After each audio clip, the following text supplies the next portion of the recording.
on a des alimentations pro-inflammatoires qui gênent le sommeil.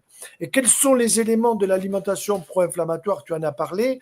C'est une alimentation qui est trop riche, en particulier dans des protéines animales qui sont difficiles à digérer, donc c'est pas le soir qu'il faut les prendre. C'est une insuffisance d'hydratation. Et notre collègue dont tu as parlé au début, il disait que dès le matin, il se met à boire de telle façon qu'il n'est pas à être enquiquiné la nuit pour évacuer ses urines. Ça veut dire que c'est pas simplement un verre d'eau qu'il faut prendre, mais à midi, il faut déjà avoir pris le 1 litre de boisson par 30 kilos de poids. Si vous pesez 60 kilos, ben ça vous fait 2 litres sur les 24 heures.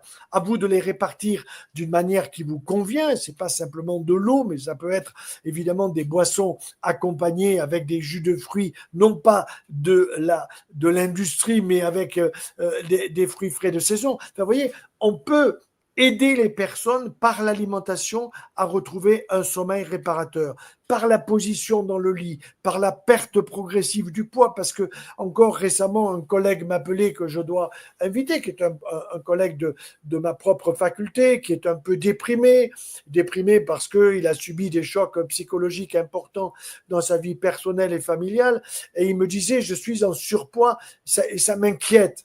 Ben, je lui dis, mais écoute, on va se voir, on va discuter, je vais t'aider. Est-ce que tu dors bien? Mais non, ça tourne tout le temps dans ma tête. Je suis obligé de prendre des anxiolytiques, des somnifères. Vous voyez, même des types qui ont une formation intellectuelle majeure en étant des gars qui ont fait des spécialités extraordinaires ont des problèmes majeurs de sommeil.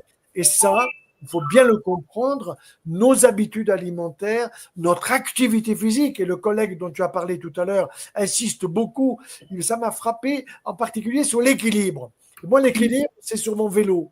Et ma femme est toujours étonnée, ou mes enfants, parce que sur le vélo, souvent, je lâche le guidon. J'aime bien être en équilibre sur le vélo. Et c'est vrai que la perte de l'équilibre, c'est quoi? C'est la fracture du col du fémur. C'est se casser la gueule à partir en prenant les pieds dans le tapis, etc.